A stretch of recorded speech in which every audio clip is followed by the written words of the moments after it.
waaw da lay poser question après nga parenthèse ko après nga ñu bari na warul waxee noonu Ousmane Sonko fu mu toll nii war na mën a jéggi état bi fexe réconcilier defaraat justice moom moo gën ko muy continuer ak di toog di naan dañ may wax lu ñaaw ak yooyu noonu le premier ministre war na mën a nangu ñu koy critiquer. Je pense que xam nga ce qui est constant et je pense que loolu moom yàlla bu mu changer si Ousmane ak Diomaye d'abord parce que mu nekk ñaari nitu dëgg. Donc ñaari nitu dëgg yoo xam ne à chaque fois ils se sont dit des vérités et n'empêche ils continuent à trouver leur équilibre pour pouvoir gérer ce pays te loolu la ñuy sante yàlla. Donc nous n'avons ni l'histoire de Dia et Senghor encore moins Abdou Diouf Tanor nous avons Diomaye et Ousmane Sonko mooy Diomaye mooy Sonko te ñu ngi ñaan yàlla encore une fois ñoom ñaar ñooñu yàlla la fa leen cat ndax lii ñu engagé pour révolutionner ce pays là changer ko de manière structurelle incha allah danañ ci egg te yal na leen yàlla yafal cat leneen li nga xam waa loolu la ñuy ñaan ndax nag gis nga tey fi Sénégal toll encore une fois comme ni ma ko waxee sànq nañu ñaan yàlla Sénégal am ay tànku kanam ñun de suñu projet ay tànku kanam la am amul tànku gannaaw te lii nga xam ne dénk nañu ko le président Ousmane Sonko li mu wax démb lu leer la dañu am responsabilité historique et cette responsabilité non seulement dañ ko mesurer mais lépp li nga xam ne war nañu ci war na ko ci war ma ci war ci képp kuy sénégalais mooy ñu ànd taxaw ngir defar Sénégal te pour man loolu moo ëpp njëriñ lépp li nga xam ne rek mais pourquoi loolu li ci des gêne ko autant ba mu si waxee noonu diggante moom ak justice waaw loolu dinaa ci tontu mais danga may nag parce que sànq ba léegi j'ai quand même pris le temps et le soin d'écouter et parce que jàpp naa ni à chaque fois que ñu ñëw ci plateau bi damay jàng des uns et des autres tey moom sama xarit histoire la ñëwee l'histoire est waa danga bàyyi ma yeggali sànq nag dangaa wax ma jël sama temps déglu la donc dama la koy ñaan donc tey histoire nga ñëwee nga raconté ñu li histoire waxoon tey man ma ne la nag le futur inquiétude yi nga am je te rassure gis nga fii Sénégal toll dañ koy defar incha allahu rabbi te histoire Dia ak Senghor incha allah du doon histoire Diomaye ak Ousmane incha allah ñu ngi koy ñaan yàlla mon frère xam nga lan moo neex ci débat bi mooy li nga xam ne moom la sama frère Ousmane Touré wax mooy que ni vous ne savez pas vous opposer parce que vous n'avez plus d'arguments yéen waa APR malheureusement pour vous dans un passé très récent vous avez montré toutes les limites yi nga xam ne un parti politique mën na ko am exercer le pouvoir ci manière boo xam ne kenn mësu koo gis te yàlla bu mu fi amati seen parti moo géré Sénégal léegi ñu dëkk bu nga xam ne dañuy dem di découvrir plus de 5000 milliards de dettes cachées maanaam valeur ak vertu moom mënoon leen ñu ko jàngal parce que c'est pas des valeurs yoo nga xam ne incarné woon ngeen ko ci seen gouvernance encore moins la transparence l'arrogance faite personne noonu ngeen gouverner ce Sénégal loolu moo tax sénégalais yi jëlee leen fi en 2024 teg fi nag le projet de Pastef bi nga xam ne ce sont les sénégalais qui l'ont plébiscité en décembre ñu joxaat ñu assemblée pour ñu defar réew mi te ci loolu la ñu nekk kon je ne peux pas répondre ci ay verdict yoo xam ne dafay wax que ni ñun Pastef lii ak lii mooy suñu jikko wala loolu encore une fois il y a 2 jours je crois yow yaa doon plébiscité Ousmane Sonko di wax ni le discours de Ousmane Sonko daf la séduire tey ma dégg la ci plateau bi ngay wax leneen le contraire je pense que c'était sur Walfadjri tey ngay wax leneen donc finalement je me demande non je me demande juste c'est le journaliste attends parce que non dama tax may couper pour mu clarifier non vous coupez pas non vous aurez la parole non damay couper damay couper la moo tax may couper parce que journaliste moo nekk journaliste des propos inattendus non c'est le journal qui a dit inattendu de René Pierre Diomé j'ai dit Ousmane Sonko dafa am benn style bu mu am nii ak nii mais après il a vendu du rêve des illusions c'est ce que j'ai dit en tout cas ce qui est sûr et certain mooy moom lu wax day leer vous avez dit dans vos propos que le discours de Ousmane vous séduit je l'ai dit tey jii vous êtes là en train de dire le contraire donc je me pose juste la question à savoir s'il vous plaît je me pose juste la question à savoir à quel René me fier donc lorsque vous étiez dans l'APR nous suivons quand même. Je suis toujours dans l'APR. Vous étiez dans l'APR et vous y êtes toujours. Je suis toujours dans l'APR. Peut-être même que vous êtes aujourd'hui membre bureau APR ou quelque chose comme ça bi nga xamee ni nag yaa ngi ci digg ndëndu APR vous n'avez pas beaucoup compté dans ce parti-là donc je pense que loolu moo tax sànq nga naan amoo nomination wala si fin bi nga ko am mais c'est pas important xam nga lan moo am solo tey gis nga tey li nga xam ne ñun moom la ñuy proposer Sénégalais yi yéen amu leen ci réponse parce que vous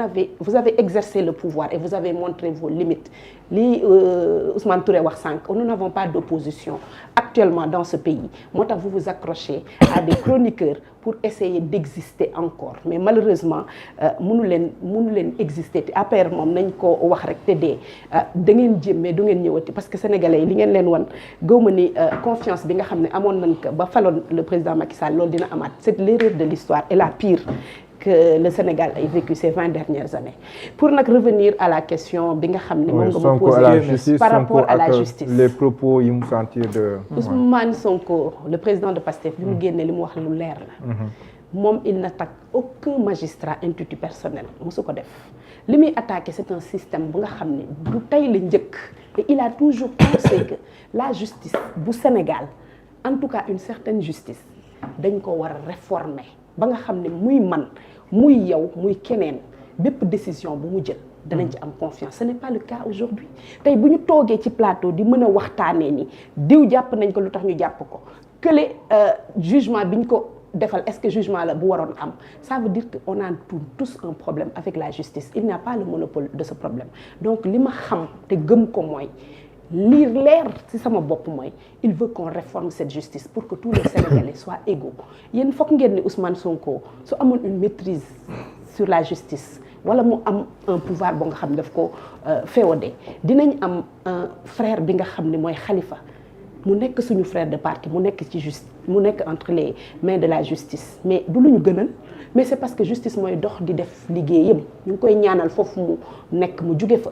tey jii lorsque par exemple le président Ousmane Sonko est condamné par la justice et pourtant c'est le premier ministre mais ça ne vous montre pas que tey jii on a un changement bu mag boo xam ne am na mais nag li nga xam ne nag tamit mën nañ ko wax mooy y a tellement de dossiers yu nga xam ne mu ngi pendant en justice te tey gisuñu benn avancement bu ci am y a combien aujourd'hui de personnes yu nga xam ne ñu ngi taxawaale jóge APR def fi des crimes financiers et des crimes de sang ñuy def ay enquêtes mu am lenteur boo xam ne am na ko mais moi je pense que en tant que Sénégalais ki toog ci këram ak ñun ñi toog ci plateau bi on doit se demander qu'est-ce qui se passe pourquoi ces dossiers n'avancent pas Ousmane Sonko nag il est un Sénégalais et que su gisee li nga xam ne jàpp na ni dafa war a avancer te rythme bi muy avancer baaxul war na cee mën a addu comme yéen comme ñun on doit se poser des questions mais en tant que personnalité publique est-ce que wartu nangu tam ñu koy critiquer wala yenn saa mais dafa mel ni moom kàddu yi ni jékki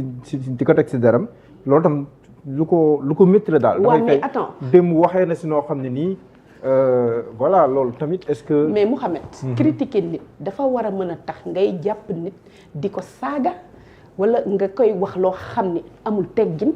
mais Ousmane Sonko est une institution pourquoi on devrait accepter aujourd'hui que ñuy manquer de respect à nos institutions à ce point mais li Ousmane Sonko di dund kan si ñun fii toog ci plateau bi moo doon nangu ñu ko koy dundaloo pourquoi ces faits-là sont condamnables par la justice mais parce que war nañoo mën a wax suñu xalaat ci lépp li nga xam ne concerne na penc mi sans pour autant ñu manquer de respect aux gens mais tey jii da ngay gis ay nit yu jóg xëy suba ba ngoon di saaga Ousmane Sonko di ko wax loo xam ne kuñ ko ci waxoon sa way jur mu metti la ñu bëgg moom mu accepter ko mais au nom de quoi il peut l'accepter attendez Ousmane Sonko représente une institution Ousmane Sonko day génn di wax au nom de l'État mais Ousmane Sonko n'est pas n'importe qui Ousmane Sonko tey bu fi Sénégal tolloo fii mu toll révolution bii nga xam ne am na fi c'est quelqu'un qui a osé à un moment où peu de gens osaient le faire mais prendre ses responsabilités pour libérer le Sénégal moo amee njukkal nag Ousmane Sonko man dès comme moi man tey jii avec toute la carrière que j'avais devant moi je suis ingénieur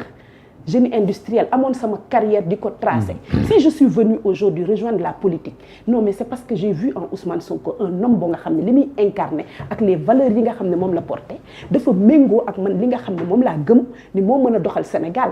Ousmane Sonko dafa ñëw ci langue politique bi indi ci lu bees tax un débat d'idées structuré mais ñu jël une cabale contre moom mais di ko diaboliser depuis combien d'années Ousmane Sonko mu ngi subir loo xam ne kenn ci Sénégal subiru ko ñu koy saaga di ko manquer de respect di monter des histoires pour le détruire mu tey falu nekk président nekk premier ministre du Sénégal ñu continuer encore une fois d'orchestrer une certaine presse pour ñu jox ay nit yenn tribunes yi pour ñu xëy di ko saaga et on veut dire que loolu daf ko war a nangu loolu kenn ci ñun du ko nangu te gis nga nit nag loo bëggul ko la ko teg bul nangu ñu teg ko jàmbur xam nga lan moo dëgg Sénégal dañu war a mën a rétablir en fait benn certain ordre te xam nga ordre boobu mooy lan toog ci plateau yi di wax ci lu rafet contradiction sans manquer de respect wala jéggi nit saaga wax lu la neex inventé jël ay nit di leen fay di leen instrumentaliser pour ñuy xëy di saaga le premier ministre du lundi au dimanche loolu fan lañ ko teg. dem bay boycotté sax benn groupe de presse. ma ne nit da ngay xool fa nga xam ne ñii leer na la ni balaa nga fay egsi au pouvoir seen sago su doon seen sago la tey duñu falu pendant combien d'années une certaine presse di def tout seen i pexe su àddu woon tey le président Ousmane Sonko du nekk premier ministre du Sénégal encore moins le président Diomaye dina falu ñooñu tey ñoo wëlbatikuwaat nekkaat ci li ñu nekkoon pourquoi on doit partir dans ces plateaux pour di leen déglu en tout cas man li ma wax lu leer la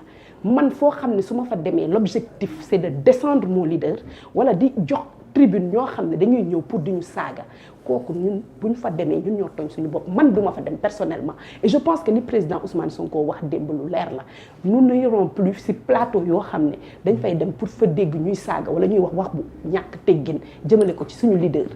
fi nga xam ne fan lañ ñuy xaar encore une fois mooy ci débat yoo nga xam ne ak plateau yu nga xam ne bu ñu fa toogee dañuy waxtaan ngir di jëmale Sénégal kanam te nag maa ngi wax nag di artu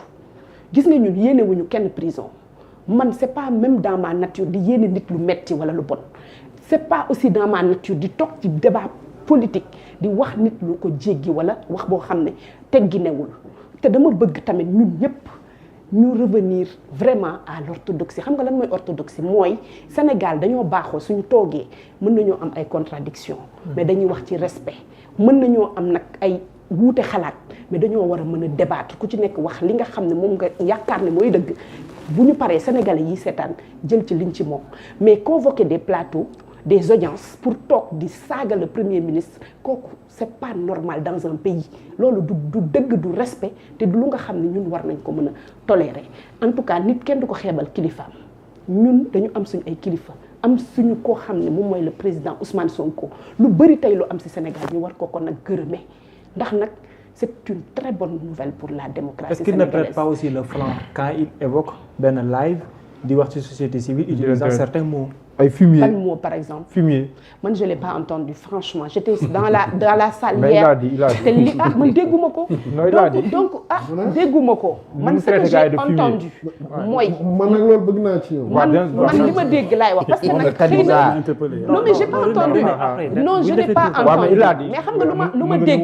te man loolu dama ci appuyer. Nous sommes un parti politique tey on nous demande de ne pas prendre des financements venant de l'étranger. Oui. Mais tey jii pourquoi on ne poserait pas un débat sur le financement de la société civile loolu c'est un débat qui mérite d'être posé parce que tout simplement am na lu ñu xam loo xam ne xëy na xamoo leen ko peut-être que société civile wala leneen du mën a ñëpp am na ay fonds yoo xam ne mu ngi fay dugg mais est-ce que fi ñu koy orienté tey amul lenn lu mu mën a jur ci Sénégal loo xam ne du jàmm wala du salaam yeneen ak yeneen donc ce débat là moom c'est un débat qui mérite d'être posé encore une fois mais nag c'est dans un contexte où société civile dañ leen doon dóor daal ñoom Birahim Seck tey sax tontu na Birahim Seck sax tey man daal xam nga lu ma xam ci Sénégal Sonko fi li ngay wax nii ñoom du loolu lañ lay xaar ndax day won rek ni que voilà encore une fois mënoo waaw ba pare te xamuloo fan nga jëm te Sénégalais fi ñu lay xaar mooy ci mën-mën ak loolu c'est son avis et c'est vraiment son avis et que donc dama koy bàyyi mu wax xalaatam kenn mënu ko tere li ma mën a wax mooy li ñu wax lu leer la une certaine société civile on ne généralise pas ñun on pense que cette société civile dañu bëgg nekk ci réew mi ñun ñu nekk au pouvoir ñu war ñu wax li ñuy def ak lu ñu dul def gis nga xam nga lu ma wax li président Ousmane Sonko wax démb loolu laay wax ñun biñ quand il a s'agi ñu dem au front wax suñu xalaat aux Sénégalais présenter suñu programme de gouvernance ñu fal ñu ci jox ñu ci assemblée je pense que ñoom ils n'ont pas eu cette attitude kon tey ñun la ñu yàlla dogal ñu jël réew mi nañu bàyyi ñu gouverner nag bu ñu gouverner nag bis bu ñu demee nag ba élection jot lu Sénégalais yi jugé ñu xam ne loolu la Sénégalais yi jugé mais en tout cas il y a moins de 1 an et demi Sénégal dañ ko jox parti bi nga xam ne mooy Pastef jox ko président Bassirou Diomaye Faye premier ministre Ousmane Sonko joxaat ñu la majorité à l'Assemblée nationale donc jox ñu les leviers pour gouverner ce pays donc nous n'avons pas de leçon de morale à recevoir d'une certaine société civile ce que nous savons mooy suñu programme de gouvernance suñu vision pour le pays décliné nañ ko nous avons décliné notre agenda national de transformation nous avons dit que Sénégal fii lañ ko fekk def un diagnostic te diagnostic boobu dañ ci war di taxaw parce que tey nous avons hérité d'un pays bu nga xam ne en termes de dette nous sommes à 119% du PIB du Sénégal aujourd'hui on a découvert si suñu ay diagnostic plus de 5000 milliards de dettes cachées yoo xam ne mu ngi fii c'est-à-dire que Sénégal suñu xoolee état financier bi nga xam ne ñun moom lañu hérité kenn teguñu ko lu dul ñi nga xam ne ñoom la ñu jàkkaarlool waa APR en l'occurrence ñu mettre ce pays en faillite tey nous n'avons pas de leçon de morale à recevoir d'eux encore moins d'une certaine société civile xam nga ñun dañu décliner suñu vision dañu décliner en moins d'1 an suñu agenda national de transformation sur les 25 prochaines années wax yan axe la ñu bëgg a décliner pour mën a gouverner mais aussi transformer structurellement ce pays et gis nga sama xarit biñ koy wax sëñ Mansour le premier mandat le premier quinquennat c'est très clair et c'est écrit noir sur blanc dans l'agenda c'est un mandat de redressement kon tey suñu décliner suñu vision décliner suñu stratégie nationale de développement teg ci stratégie la SND décliner ko le premier ministre conduire ko avec l'ensemble du gouvernement ñu dem chaque secteur ñu demander les lettres de politique sectorielle def ko définir aussi les 60 projets prioritaires yi nga xam ne foofu la ñu bëgg a mettre le cap ensuite ñu nekk dans une stratégie boo xam ne dañuy dem au niveau international pour faire le marketing du Sénégal en Chine aux États-Unis et ailleurs pour rechercher des financements yoo xam ne c'est des financements qui nous permettent de soutenir notre projet de développement man je pense que c'est une démarche cohérente tey le Sénégal a un plan de développement sur 25 ans fan lañ bëgg a dem on a une stratégie boo xam ne mooy décliner les 5 ans lan mooy des priorités bu ñu paree ñu décliner les projets prioritaires et on est dans la phase de recherche de financement yoo xam ne ça vient soutenir ce projet pour man un pays ça se gouverne avec des gens qui ont une vision qui déclinent ça de manière très claire et ñu xam nañ fi ñu jëm kon nag li ma bëgg a wax mooy li am tey Sénégal 2 mbir la benn bi mooy nous sommes un parti qui est arrivé au pouvoir et qui avons l'intention de gouverner on n'a pas de leçon à recevoir beneen bi mooy képp ku nga xam ne sénégalais te nga gëm ni Sénégal moo la ñor ñun dañ lay woo ci lii nga xam ne moom lañ bokk muy Sénégal ku ci nekk apporter ci sa contribution bu fekkee ni nag parti d'opposition nga bu nga xam ne da nga am loo proposer leneen suñu tasee ci débat yi wala ci espace yi nga xam ne ci des espaces de coproduction ñu waxtaan ku ne joxe sa xalaat bu boobaa ñu mën a am ci àll d'accord Sonko et la justice Sonko et la société civile Sonko